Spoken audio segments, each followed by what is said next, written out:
Bakwethu siyabonga ukudibana njalo kuhlelo lwethu Buza Ibhayibhili likuphendule. Olamukela kulolu hlelo ngumfundisi eSindlovu, hamba labafundisi bami ababili, mfundisi CK Mpofu lo mfundisi OP Mpofu. Bafundisi siyalamukela. Siyabonga mfundisi. Salibonani balaleli. Siyalamukela kuhlelo lwethu Buza Ibhayibhili likuphendule. Okhulumayo ngumfundisi Mpofu CK. Salibonani balaleli. Siyalamukela njalo ehlelweni lwethu kule iviki lapho sifunda khona ilizwi likaThixo ndawonye okhuluma ngumfundisi OP Mpofu. Siyabonga. Siyabonga abafundisi bami kakhulu bana sibe lapha. Ngithanda ukuthi balaleli singakangeni kuhlelo lwethu namhlanje kusifundo sesalamhlanje ngiphinde inombolo zocingo funa abakhona abasiqhuma ngokuqala namhlanje 0718444196 ku WhatsApp 0718444196 la ku 0786204000 0786204000.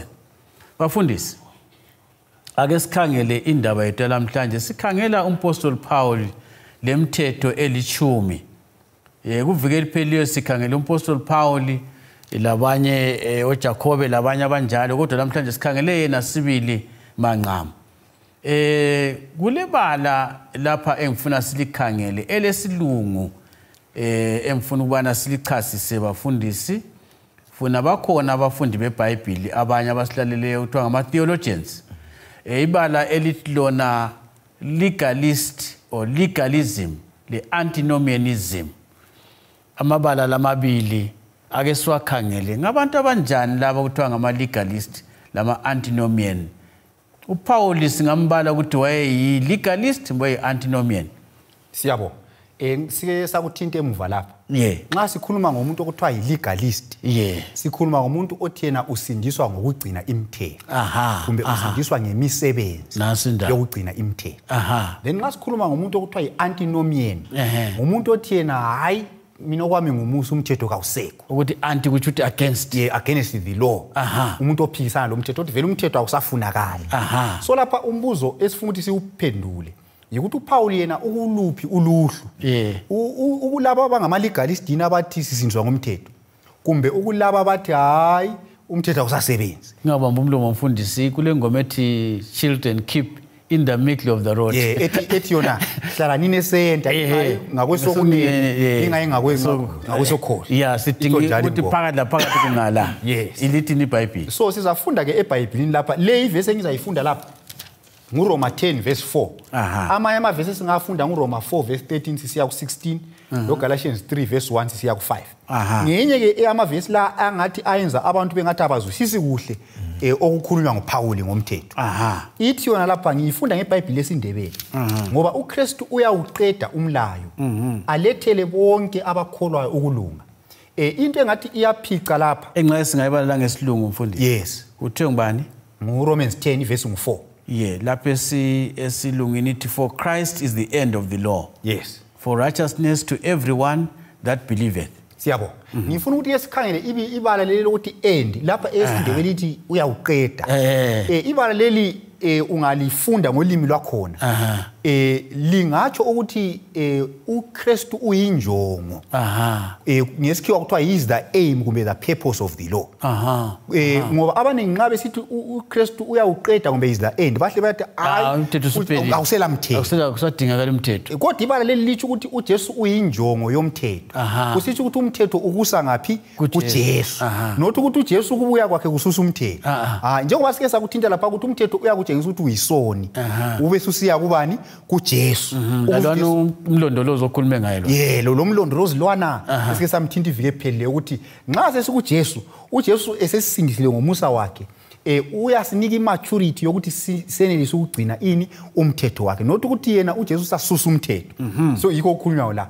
So uPaul ke yena ule kubizwa lokho kubizwa kuthiwa i-balanced theology. I-theology engekho kuma legalist futhi engekho kuma antinomians.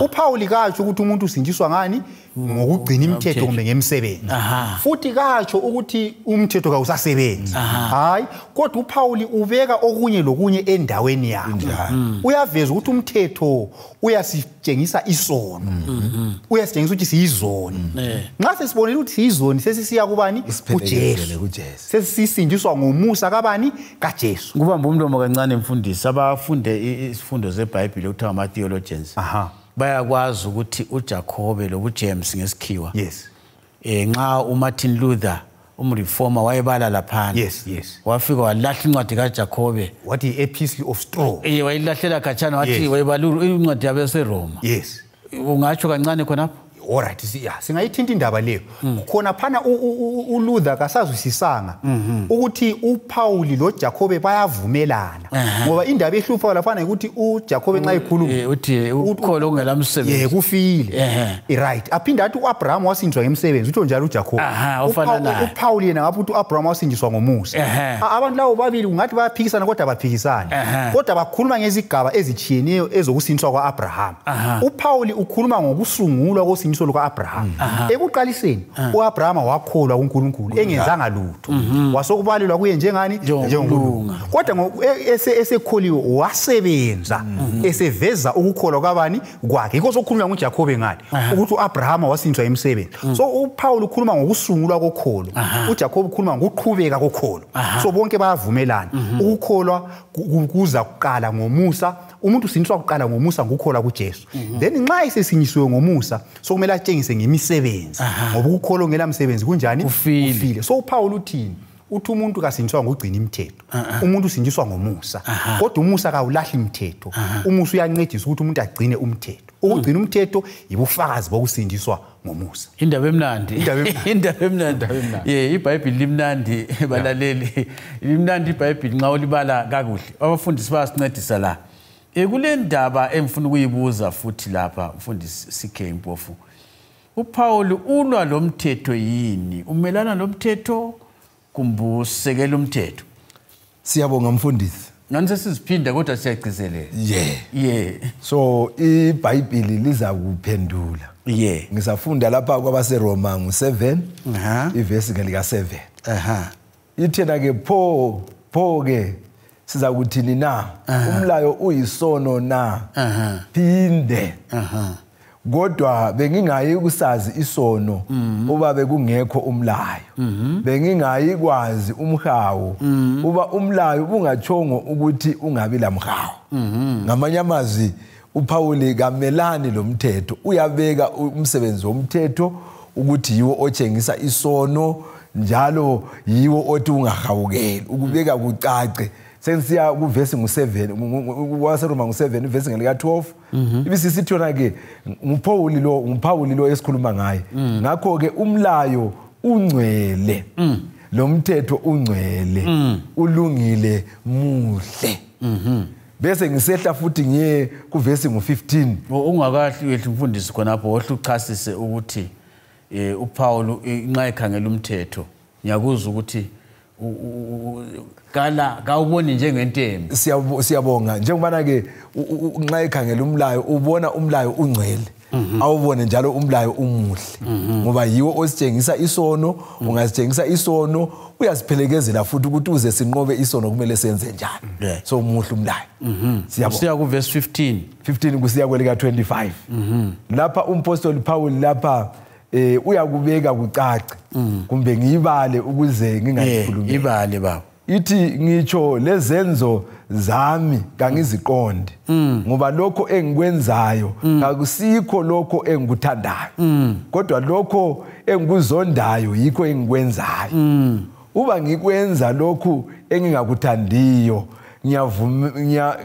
ngiyavumela umlayo ukuthi ulungile kodwa ngalokhu kakuseyimi engikwenzayo kodwa yisono esihlala kimi verse 18 ngoba ngiyazi ukuthi kimi ngitsho enyameni yami kakuhlali okuhle ngoba kukhona kimi ukuthanda ukwenza okuhle kodwa ukukwenza kakukho. Verse 19, okuhle engikuthandayo kangikwenzi, kodwa okubi engingakuthandiyo yikho engikwenzayo. Lapha uphakathi kwenkinga lapha umpostoli Paul. Kodwa ke nxa ungaya ekucineni ikakhulu kuvesi ngelika 24 lo 25 engxenye ngeqela wamanye lawo, uthi how mina muntu ososizini ngubani oza kungikhulula kulumzimba wokufa na?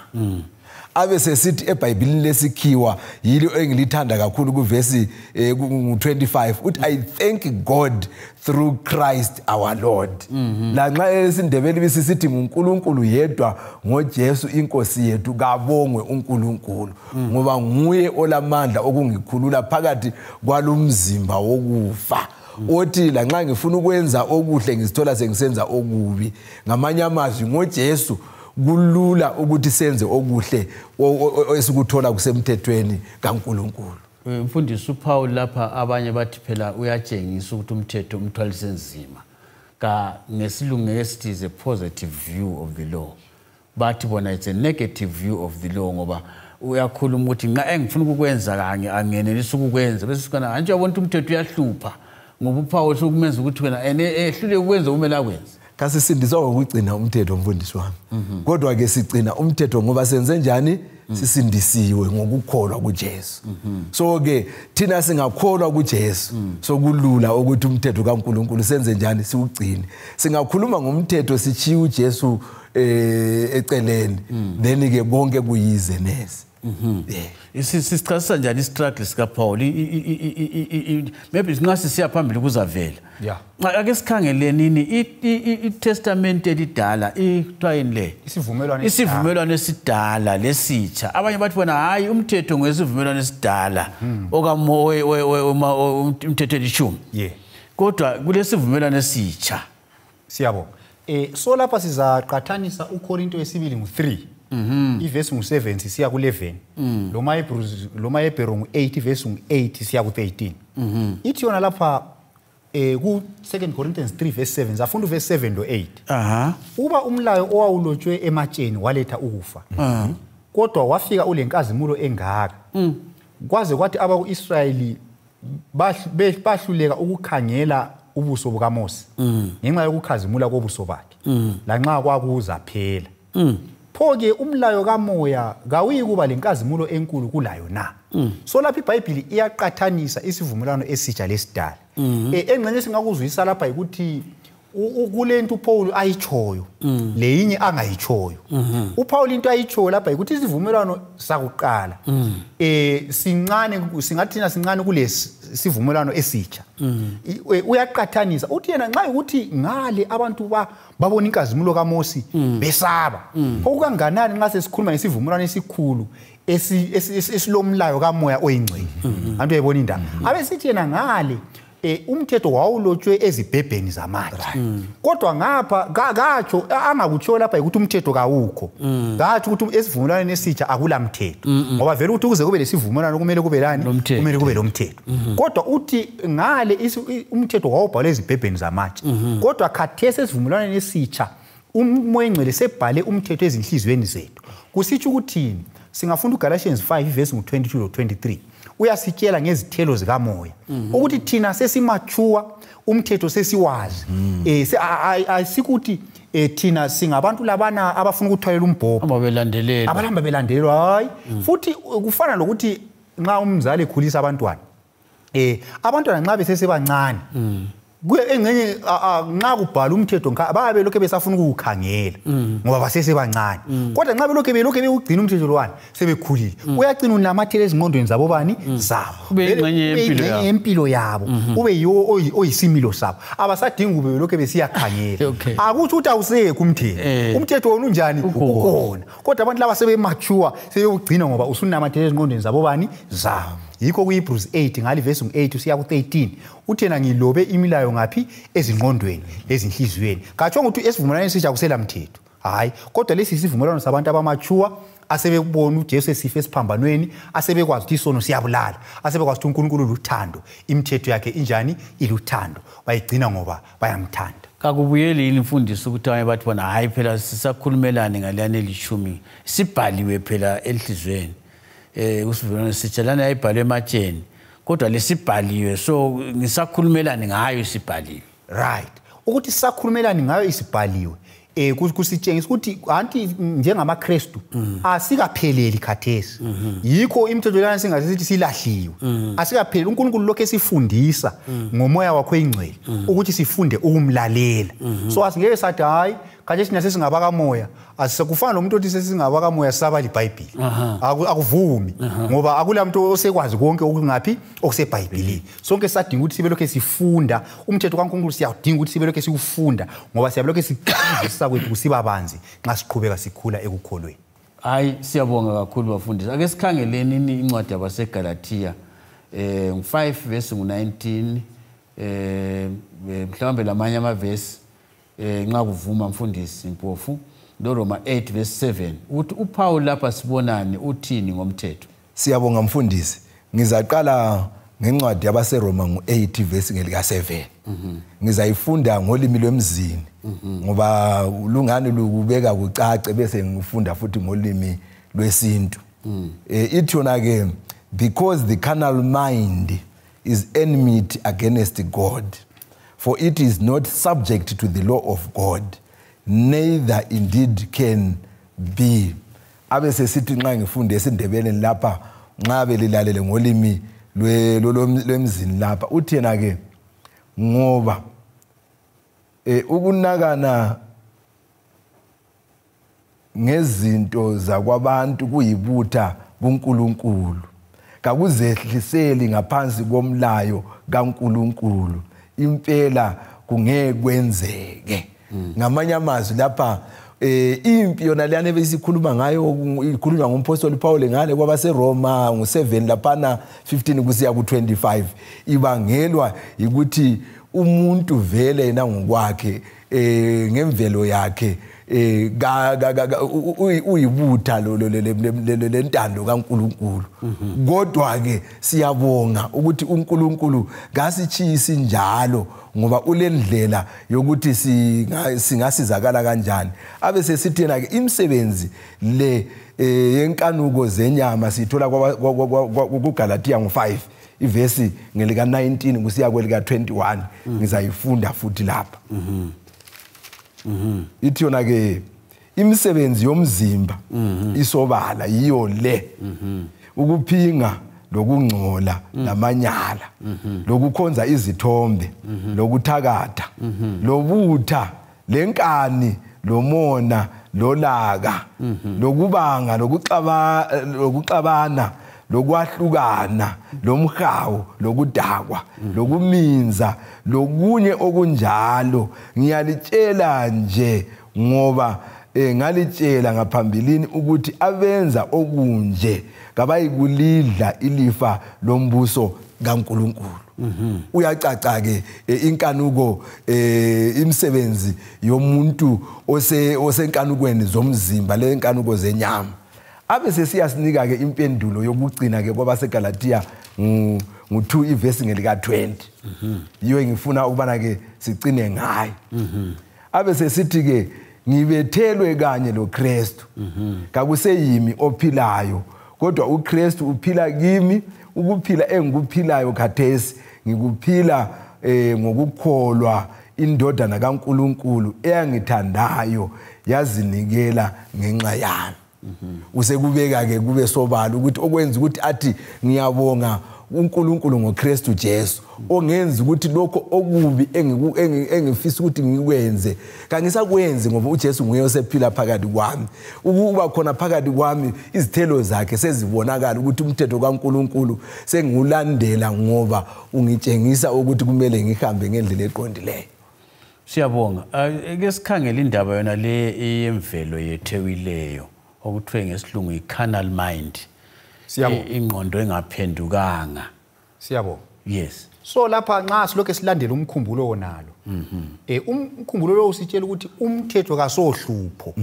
hayi uhlupho yimvelo yomuntu nje kumele iguqulwe isibuko vele kasohlupho hayi so lapha uhlupho luba khona ekuthini abantu abaningi bahluphana lesibuko kulokuthi bona badinga indlela zokuthi abakutshengiswe isibuko kulungiswa njani ande uyibonile so uhlupho asomthetho kuyindaba beulala lesibuko kade mfundisi uyakwazi kumbe engcenye angazi kumbe baba besenza ukuthi isibuko vele singabatshengisi kumbe baba bezonda ukuthi isibuko lesi indaba sibatshengisa anti ungabamba umlomo uJesu lapha ukhuluma lo Nicodemus uthi imisebenzi yabantu kabafuna ukubuye ekukhanyeni ngoba ukulahlwa kuyikhonokho ukuthi abantu babalekele ebunyameni lapho kulokukhanya khona kabafuni kufana lo muntu wano wathi sidla amagwava wabona kule mpethu wasecichilayi ngona awagabatele kunjalo so lapha sibona ukuthi thina uhlupho lwethu olemvelo lethu kalulungiswa ngokuthi umthetho kawusebenzi kalulungiswa ngokubulala isibuko kodwa lulungiswa ngokuya kuJesu ukuthi alungise indaba yethu